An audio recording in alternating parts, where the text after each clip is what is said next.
Teman-teman, saat ini saya sudah berada di Kabupaten Bangli, tepatnya di Kecamatan Kintamani, Desa Catur, di mana disinilah banyak sekali petani-petani kopi yang menghasilkan produk-produk yang baik dan sudah go internasional. Dan sekarang saya akan menemui salah satu petani kopi kita, dan beliau memiliki pengalaman yang cukup untuk kopi kita, dan sudah banyak sekali pengalaman beliau.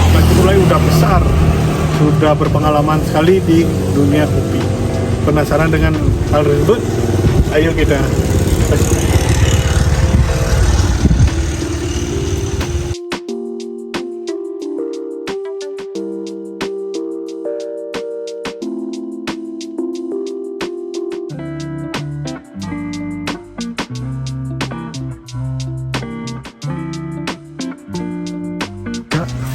Teman-teman, jadi ini adalah penampakan dari kebun kopi, di mana di kebun kopi Kintamani itu adalah sistemnya campur. Jadi tidak hanya kopi aja, jadi ini ada kopi ya, dan ini ada buah lain.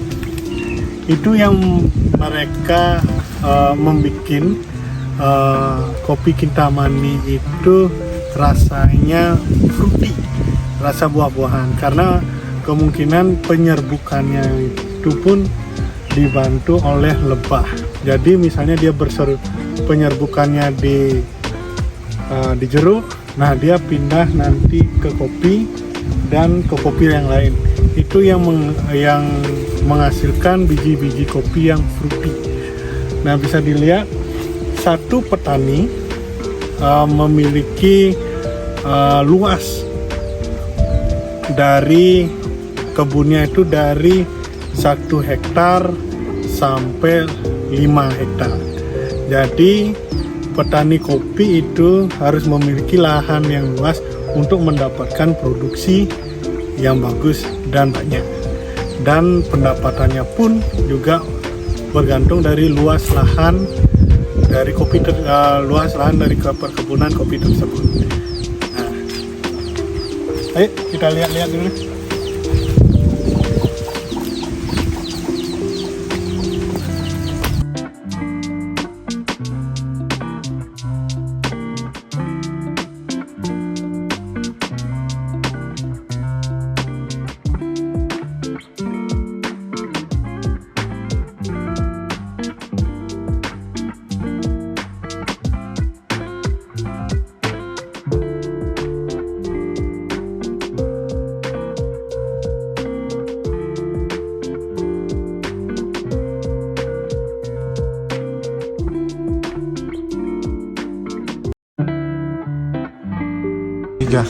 Nah, jadi teman-teman, saat ini saya sudah berada di Kintamani, khususnya Desa Catur, di mana seperti teman-teman ketahui bahwa kopi Kintamani itu sudah melegenda dan namanya yang sangat besar di internasional maupun di negara kita sendiri, karena ciri khas Kintamani yang kuat dan memiliki kebudayaan atau alamnya yang sangat baik.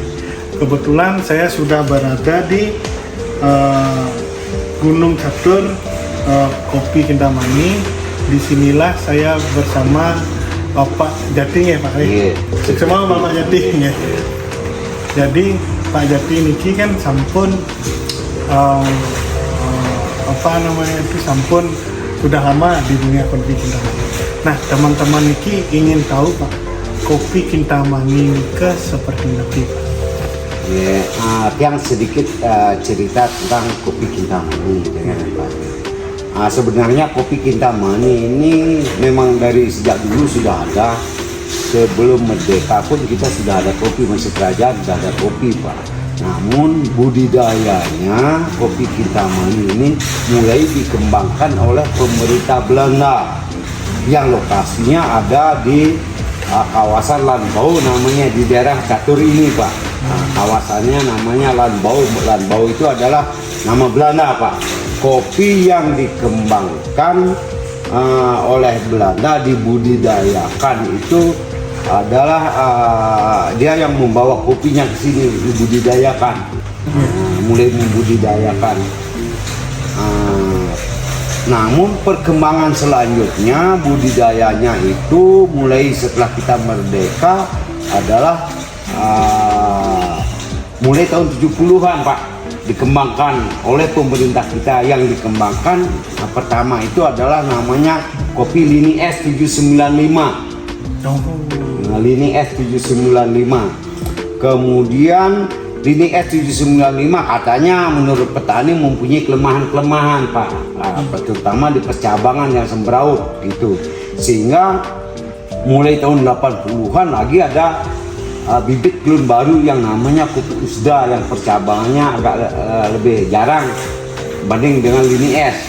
Nah kemudian Usda juga mempunyai kelemahan, buahnya cepat rontok, sehingga diganti lagi atau dibawakan lagi jenis kopi yang agak kuat buahnya, tidak rontok. Namanya kalau waktu dulu itu namanya Arabusta. Kemudian Arabusta itu juga kopinya itu mempunyai kelemahan, dompolan dari satu dompolan ke dompolan lain sangat renggang. Sehingga dibawakan lagi jenis kopi yang lain, yang dompolannya lebih rapat, yaitu namanya KT, yang lebih rapat itu Pak. Nah, namun sekarang banyak sekali jenis kopi yang ada dikembangkan, yang justru yang namanya kopi kopiol, kemudian ada itu Usda, ada Lini S, ada Sigara Rutang, ada Komasti, Anosari,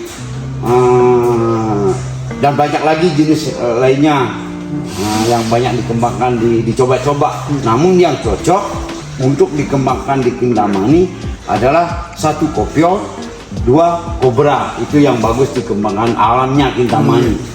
Nah, kopi Kintamani dulu sebelum tahun 2000-an itu dikenal dengan kopi yang hanya kopi begitu saja.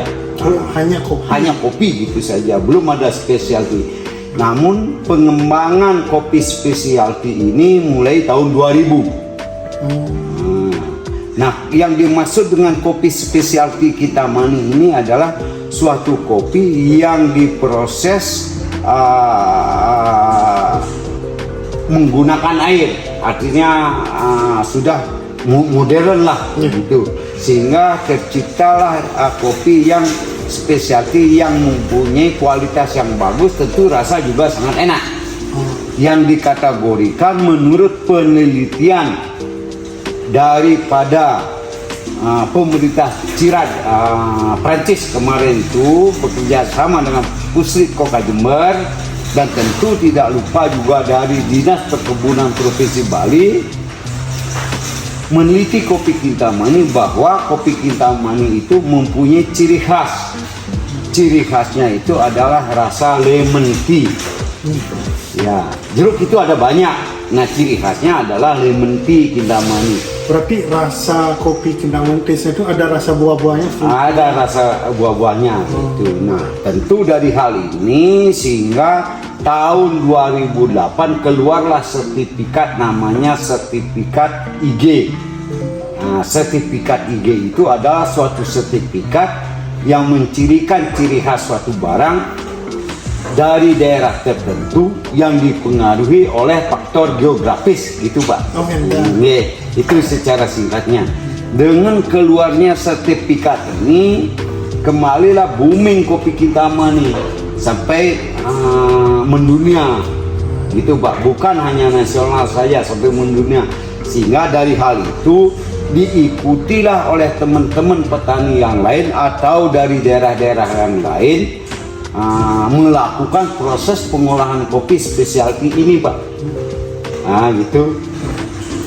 Berarti, nah specialty itu pasti ada proses dari bijinya, pengendalian itu berbeda ya dengan kopi-kopi biasa. Beda. Nah, yang dimaksud dengan kopi specialty seperti apa yang sampaikan tadi, itu untuk Kintamani khususnya adalah prosesnya olah basah giling basah namanya kalau dulu. Olah basah, giling basah. Ya? Ada olah basah giling kering, ada dua tuh Kak. Oh, dulu. beda. Nah, yang sekarang olah basah giling basah itu dinamakan semi wash, olah basah giling kering dinamakan full wash. Oh gitu yang menamakan. Nah sekarang banyak lagi ada perkembangan proses pengolahan kopi Pak. Sesuai kita harus mengikuti zaman. Ada yang namanya natural, ada yang namanya honey, ada yang namanya anaerob, dan ada namanya kopi wine. Kopi wine gitu. Nah itu proses yang tentu semua proses itu mempunyai cita rasa yang beda. Nah, rasa kopi itu dipengaruhi oleh satu klon kopi. Klon kopi artinya jenis kopi. Nah, kedua daerah asal. Misalkan antara Bali dengan Jawa Barat itu beda rasanya Pak. Oh bisa beda ya? Beda, pasti beda gitu. Kemudian proses kopi Pak, antara yang sebutkan tadi rasa full wash dengan semi wash beda. Nah, kemudian dengan honey juga beda. Kemudian dengan anaerob juga beda gitu Pak. Semuanya beda, beda proses, beda rasa. Begitu juga sangrai Pak, beda sangrai, beda rasa. Itu yang terakhir adalah saji. Saji itu cara seduh kopi, beda cara seduh, beda rasa. Mungkin seperti itu yang sampaikan. Nah, yang bisa yang batu sampaikan itu. Iya, sama Bapak.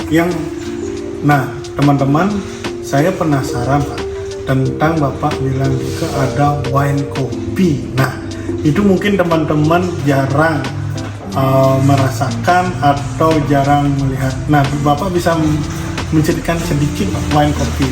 Wine kopi itu adalah suatu kopi yang kita fermentasi dalam bentuk cherry Pak. Nah, dalam bentuk cherry kita fermentasi itu prosesnya itu bisa sampai 2 bulan kita buat. Wine kopi itu seperti wine pada umumnya Pak? Wine kopi beda dengan kopi wine. Oh beda ya? Beda. Kalau kopi wine? Kopi wine itu adalah kopi yang difermentasi juga Pak. Ya. Gitu. Tapi beda. Jadinya wine. Wine.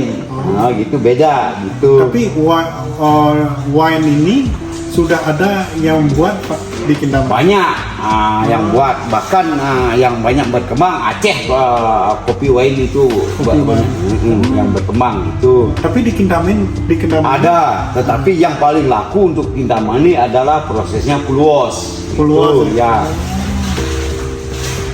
Ini semua Bapak sampun memberikan edukasi kepada kita, karena kita sadari bahwa Bangli khususnya Kintamani ini mempunyai daerah yang subur, daerah yang sebenarnya sejahtera ya Bang ya. Jadi kita harus mengembangkan dan terus menjaga alamnya dengan baik. Nah untuk terakhir Pak, jika teman-teman itu Pak, nanti kan mungkin buat dadas ya, nomornya Bapak kita share di YouTube, kita boleh ya? Bisa. Untuk 1 kilonya Pak produk niki biasanya berapa Pak?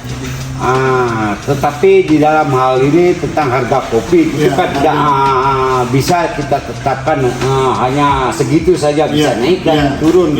Namun naiknya tidak sebegitu banyak dan turunnya tidak segitu banyak, kan gitu. Kalau rata-ratanya berapa? Rata-rata untuk roast bean kopi Kintamani rata-rata itu di 200.000 Pak. Untuk green bean di 130 per kilogram. Ya, siap Pak. Mungkin nanti ada nggak akhir cerita ini Bapak ada statement untuk bagaimana mengembangkan kopi Kintamani agar Kabupaten Bangli itu mendapatkan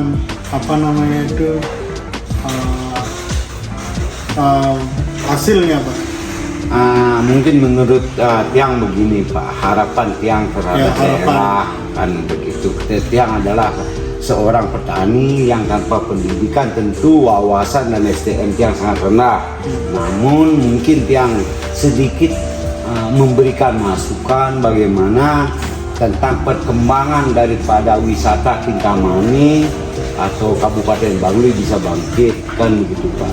Nah mungkin melalui sistem perkebunan kopi mungkin bisa membangkitkan daripada pariwisata Kintamani yang tentu dalam hal ini selama ini ke daerah belum bisa menikmati dari semua hasil perkebunan yang ada di Kintamani, yang tentu Kintamani mempunyai produk unggulan yaitu kopi dan jeruk, tetapi daerah apa yang didapatkan dari itu kan tidak ada Pak. Nah harapan yang bagaimana kabupaten bisa menyediakan sentral tempat pemasaran barang daripada hasil perkebunan dan pertanian di daerah Kabupaten Bangli ini. Jadi pemasaran itu dibikin center gitu, tempat pemasaran kan ya, gitu istilahnya. Mungkin paling tidak petani atau koperasi-koperasi yang ada di pedesaan itu menaruh sampel Pak, sehingga dari sentral itu bisa mendata berapa sih penghasilan kopi Kintamani, berapa hasil jeruk Kintamani, harga saat ini berapa, kan bisa di sana di sentral melakukan Pak. Itu mungkin dibantu di sana itu oleh dinas perdagangan yang mungkin dinas-dinas yang terkait ya Pak ya. Terkait dan gitu Pak Mungkin ini sangat gagasan yang sangat bagus, di mana kita harapkan ya Pak ya, Pemkab Kabupaten Bangli memiliki mall center untuk memasarkan produk-produk apa saja yang ada di Bangli, agar petani-petani atau SDM lokal bisa berkembang ya Pak ya. Iya Pak. Karena sebagian besar petani itu adalah suatu pekerjaan yang istilahnya dari kalah bersaing Pak. Kan kalah bersaing dia, misalkan dia kalaupun dia sekolahan tentu penyebabnya itu ada beberapa faktor kan gitu Pak. Dia harapannya menjadi pegawai negeri tidak dapat, atau orang yang putus sekolah kan gitu, sehingga pelarian yang terakhir adalah jadi petani itu. Nah, sehingga di dalam hal ini tentu SDM-nya itu sangat rendah, makanya perlu dibantu oleh dinas terkait mungkin di dalam hal pemasaran yang terpenting. Kalau petani langsung melakukan pemasaran dan semuanya dia melakukan, tidak mungkin Pak, karena dia fokus kerjanya di kebun. Datang dari kebun sudah capek dia, otaknya udah nggak bekerja lagi, udah capek, udah pasti habis makan tidur gitu jadinya habis kerja gitu. Sukses semua Bapak. Semoga pemerintah bisa mewujudkan mall center ini ya Pak ya, untuk kita bersama-sama berkeinginan untuk Bangli tetap maju terus sampai akhir zaman nanti ya Pak. Sukses semua Bapak. Sukses semua Bapak, sampun meluangkan waktunya Bapak untuk bersama kita di channel kita ini. Semoga juga teman-teman pemirsa bisa mendapatkan edukasi dari Bapak. Misalnya kalau ada teman-teman meriki kan ada sih Pak. Teman-teman yang harap itu yang memulai Pak. Teman-teman jika penasaran dengan kopi Kintamani bisa bertemu langsung ke Desa Catur, bertemu sama Pak Yakti. Nanti teman-teman bisa ngobrol-ngobrol santai dan langsung menikmati nikmatnya kopi Kintamani. Perlu yang tambahkan sedikit Pak, kalau hanya lancong-lancong ke tempat tiang pengolahan kopi Gunung Catur ini, kalau minum gratis berapa orang pun gratis, tidak pernah yang mengut minum. Saya tidak penjual kopi. Gitu gratis Pak. Kecuali membeli oleh-oleh itu beda Pak. Gitu. Langsung dapat ini, bisa dibeli di sini, bisa ya Pak ya? Bisa. Ya. Oke, sekian dari konten kita. Semoga teman-teman jika penasaran langsung saya ke sini Pak ya. Nanti nomornya Bapak kita taruh di YouTube dia. Sukses semua Bapak. Ngiring sarang sami, semoga Kabupaten Bangli bisa tetap maju bersama petani-petani setempat. Terima kasih. Iya.